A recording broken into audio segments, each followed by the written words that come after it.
Selamat datang kembali di Era Entertainment. Selamat datang kembali di The Golden Cross Playlist.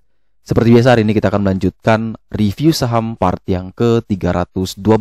Namun sebelumnya, bagi teman-teman yang mungkin belum subscribe channel YouTube ini, sekali lagi jangan lupa tekan tombol subscribe, nyalakan lonceng notifikasinya, agar teman-teman tidak pernah ketinggalan informasi-informasi terbaru dari channel ini. Di part yang ke-312 kali ini, kita akan mereview kurang lebih ada 6 saham, di mana saham BNLI, BABP, INKP, Tekim, CTRA, dan DILD. Kemarin juga ada yang tulis di kolom komentar, dia ambil PBRX ya. Selamat ya, ternyata hari ini lanjut ARA. Selamat ya yang ambil PBRX, karena itu memang juga kemarin dekat dengan support terkuat. Nah sekarang kita melihat nih, apakah ada tidak saham-saham yang dekat support terkuat yang mungkin menarik untuk bisa kita perhatikan. Saat ini, saham pertama yang kita review adalah BNLI, di mana saham BNLI menurut saya pribadi, ketika dia mengalami satu kenaikan yang di luar wajar ya, ini kalau saya bilang di luar wajar. Kenapa? Sangat sudutnya itu sangat tajam sekali ya. Kalau kita tak buat sudut ya, ini tajam sekali.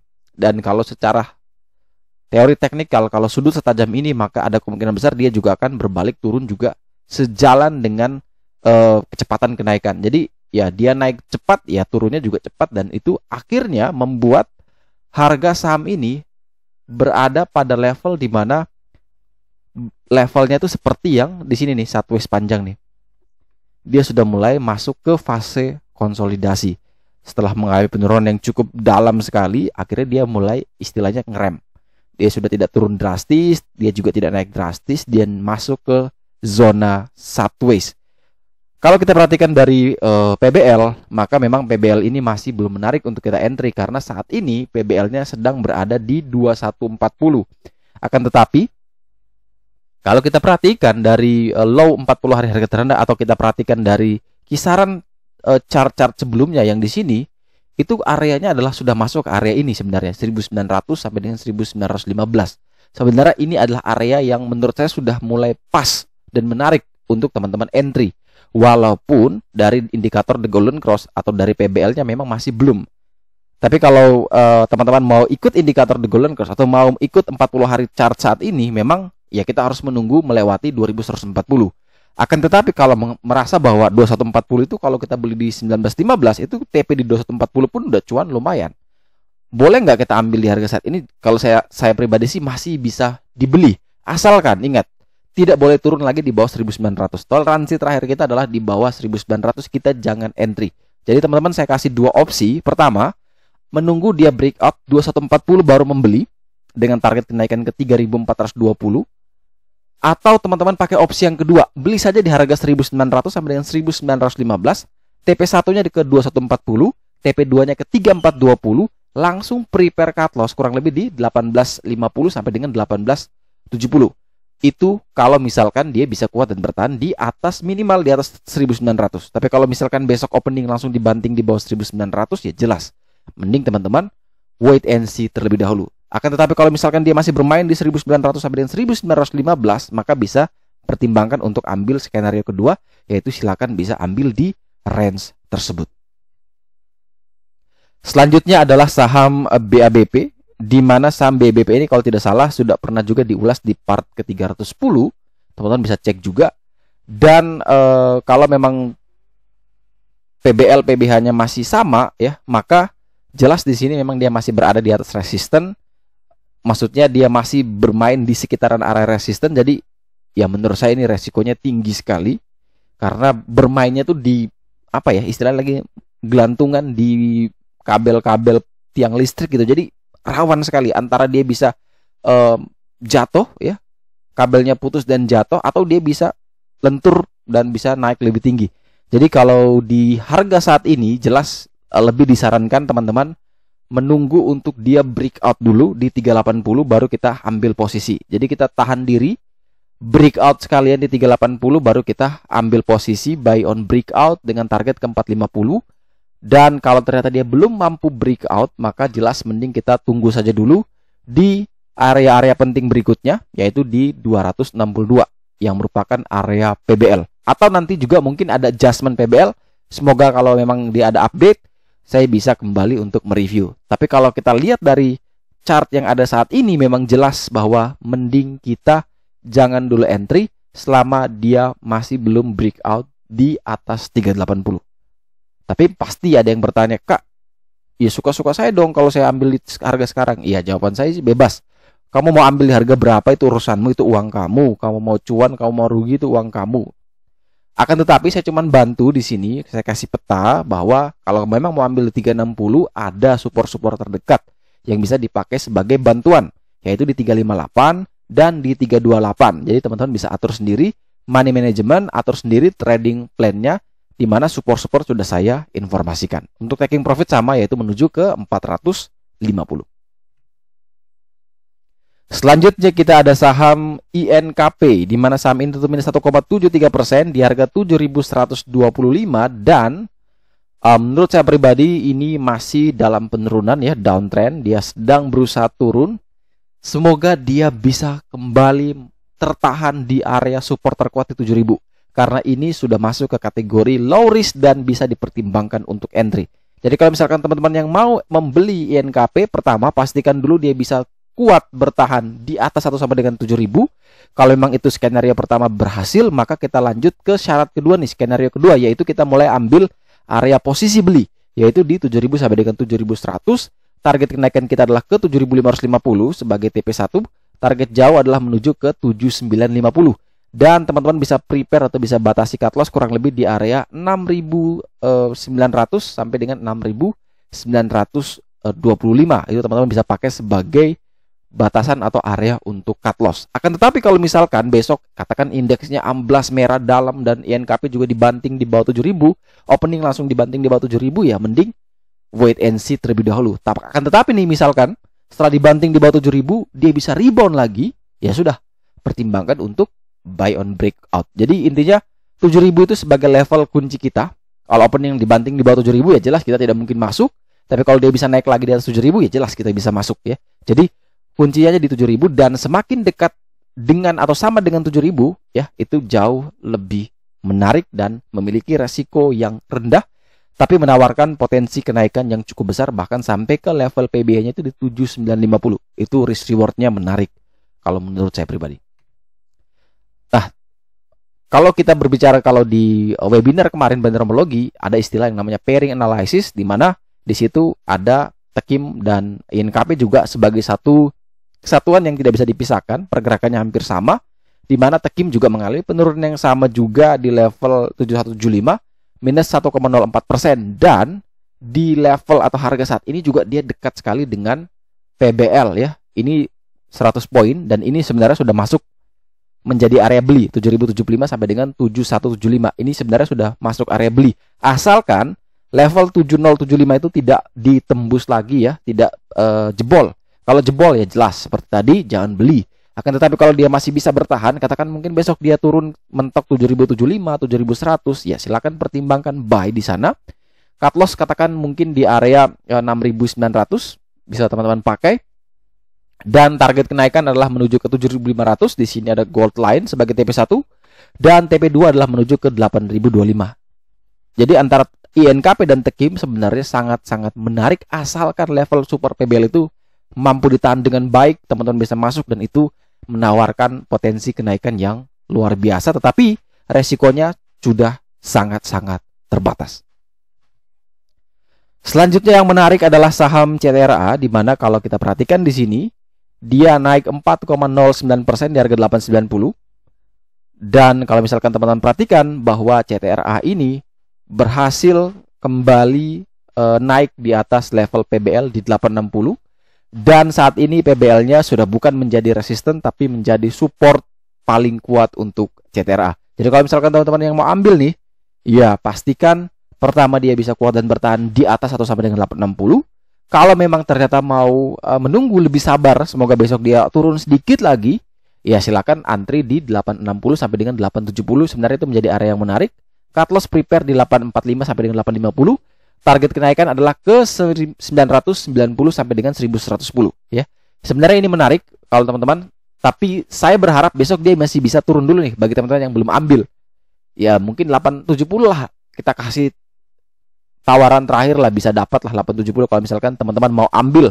Tapi ini balik lagi ke yang namanya risk profile masing-masing, resiko masing-masing. Apakah kalau misalkan 870 kita beli dan katakan cut loss di 850, kita bisa terima tidak dengan besaran kerugian tersebut? Kalau bisa terima ya 870 boleh kita ambil. Tapi kalau ternyata tidak bisa ya kita tawar lagi tuh 860 boleh, atau di 865 boleh. Jadi teman-teman bisa atur sendiri sesuai dengan preferensi atau profil risiko masing-masing dari teman-teman. Kalau saya pribadi, saya pakai dua opsi. Pertama, saya menunggu di sekitaran area PBL 860 sampai 870, atau saya breakout 900 saya buy. Itu ada resistance psikologis. Jadi dua opsi yang menurut saya pribadi ya ada win-win solution lah.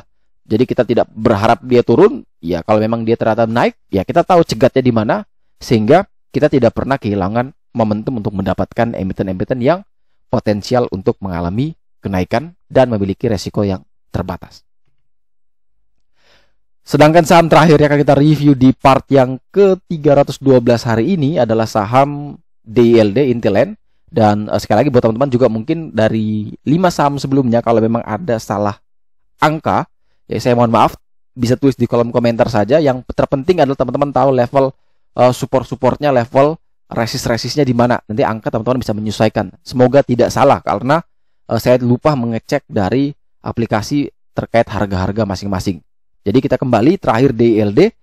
Ini yang menarik menurut saya. Kenapa?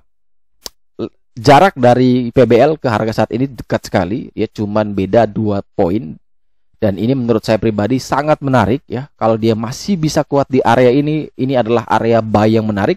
Silakan teman-teman bisa pertimbangkan untuk membeli. Pertama syaratnya adalah dia harus bisa kuat dan bertahan di 161. Kalau memang masih bisa kuat dan bertahan di level tersebut, ya silakan pertimbangkan buy 161 sampai dengan 163.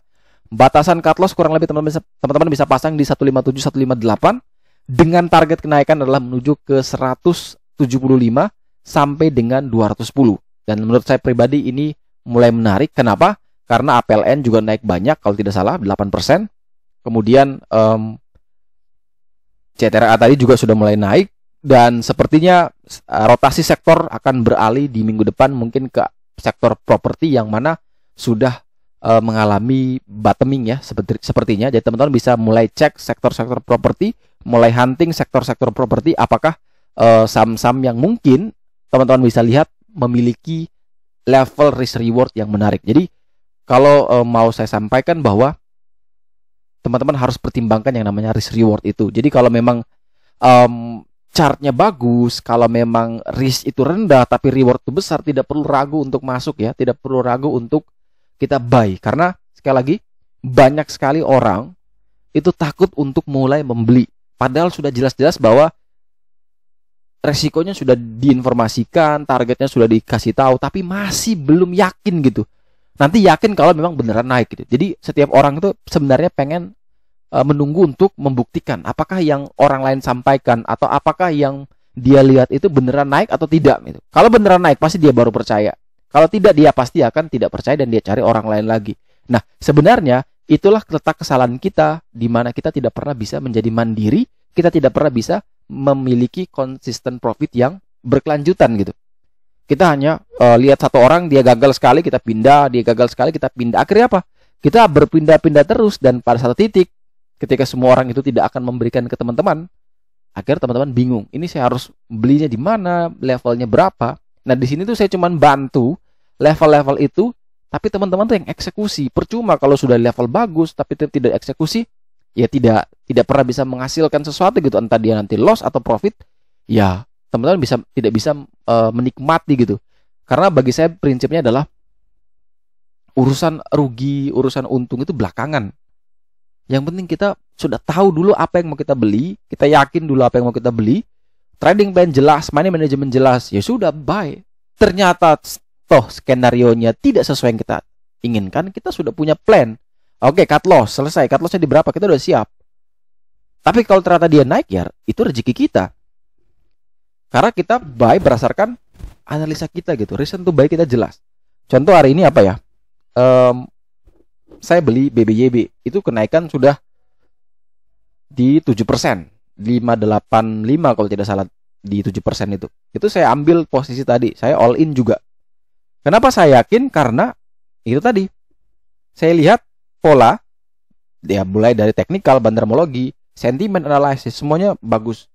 Toh nanti kalau ternyata dia tidak bagus, ternyata dia turun, ya sudah, saya sudah siap prepare cut loss di 550, 550, 560. Ternyata sesi 2 malah dia sampai closing bisa ARA hampir 24%, kurang 1 tick lagi ARA dia. Walaupun sudah naik tinggi, itu kita masih bisa masuk asalkan kita punya reason to buy yang kuat gitu. Contoh lain adalah ERA. ERA itu saya akumulasi cukup lama, seminggu. Di grup official Joran Investama juga sudah saya sampaikan berulang-ulang kali, ini masih menarik, masih menarik, masih menarik. Karena reason to buy saya itu kuat gitu, jelas gitu. Bandermologinya masih bagus, bagus, bagus. Dan ternyata beneran dia rebound, ya sudah panen. 15% lumayan. Dari akumulasi dari 580, 590. Jual di 670, 675. Itu lumayan. Hanya kita sabar seminggu. Nah, banyak orang yang ternyata maunya disuapin terus tuh. Sudah dikasih tahu maunya disuapin. Maunya yang dekat-dekat support terus. Maunya yang bisa langsung naik gitu. Ya kalau langsung naik saya diam-diam aja, ngapain saya kasih tahu gitu. Jadi sebenarnya kita tuh di sini kita sama-sama belajar, kita sama-sama mencari satu kesamaan ya. Jadi misalkan kalau saya bilang DIL dia lagi menarik, ya teman-teman cari juga. Mungkin bandermologinya mendukung nggak? Sentimennya lagi bagus nggak? Teknikal teman-teman sama nggak? Kalau sama ya kenapa takut beli? Jadi jangan sampai kita ketakutan untuk loss. Akhirnya apa? Justru kita lebih sering adalah kejar saham-saham yang lagi hype, yang euforia. Nah itu yang selalu saya pusing kan ya. Saya pikirkan juga tuh, kenapa ya lebih banyak kita itu senang kejar yang saham-saham yang sudah terbang tinggi, naiknya sudah arah sudah 5 kali, masih mau kejar. Sedangkan saham yang dekat support, saham-saham yang sudah dibilang bagus, risk reward menarik, tidak mau beli. Contoh PBRX tuh salah satunya. Kalau teman-teman nonton di review part sebelumnya, ya saya juga lupa di part berapa. Itu teman-teman bisa, kalau di part 309 ya, itu cuma selang berapa hari tuh, 5 hari yang lalu. Hari ini dapat ARA. Kemarin ada yang mungkin sudah TP dari PBRX, tapi hari ini kalau dia kemarin dia masih hold, hari ini juga bisa dia TP gitu. Tapi ya itu tadi, tidak ada yang tahu, market kita tidak bisa menebak, tapi kita hanya cuma bisa apa? Memanage. Tugas kita memanage resiko kita sekecil mungkin. Jangan sampai cash flow kita rusak dan jangan sampai modal kita tergerus habis. Jangan sampai. Percuma. Kita ini sedang trading, sedang berdagang. Kita bangun, ibaratkanlah teman-teman tuh sedang bangun perusahaan. Saat ini sedang bangun perusahaan perdagangan, bisnisnya adalah saham. Modal 100 juta katakan. Atau mungkin kebanyakan bilang terlalu besar. Oke, modalnya 10 juta. Teman-teman langsung beli satu saham 10 juta all in dan nyangkut tidak cut loss. Perusahaan teman-teman tidak bisa bergerak lagi. Modal dari mana untuk ambil lagi barang, jual lagi? Gak bisa. Itulah yang dinamakan money management itu penting. Belinya jangan 10 juta, sekali beli ya 2 juta, 3 juta aja. Karena apa? Ketika itu nyangkut dan teman-teman tidak mau cut loss, ya masih ada 7 jutanya. Tapi kalau itu dilakukan terus yang sama, 3 juta, 3 juta, 3 juta, 1 juta, dan semua tidak mau di cut loss, ya sama juga nanti pada akhirnya teman-teman tidak bisa putar cash flow-nya. Hanya time frame-nya mungkin lebih lama. Makanya kalau di trading, dalam berdagang, keputusan untuk cut loss itu adalah suatu keputusan yang baik. Dalam trading itu bagus sekali. Untuk apa? Untuk teman-teman bisa meminimalisir resiko, cut loss secepat mungkin, dan bisa cari emiten yang mungkin potensinya naik lebih tinggi. Daripada teman-teman ngedown, akhirnya tidak dapat apa-apa. Semua saham naik, teman-teman hanya mungkin BP nantinya. Jadi itu yang diharapkan. Jadi teman-teman jangan pernah takut cut loss, itu aja. Cut loss ya cut loss. Toh nanti dia naik lagi, buy on breakout lagi, selesai. Karena kita tidak bisa tebak market itu setelah itu apa. Kita hanya bisa tebak kalau misalkan setelah cut loss dia naik lagi. Itu kan tadi saya cut loss malah dia naik. Tapi sudah tahu. Tapi kalau ternyata dia tambah turun, bener kan saya cut loss, dia malah turun. Ya semua pasti begitu. Nah, karena kita tidak bisa menebak setelah itu, ya kita prepare untuk membatasi, meminimalisir resiko tersebut.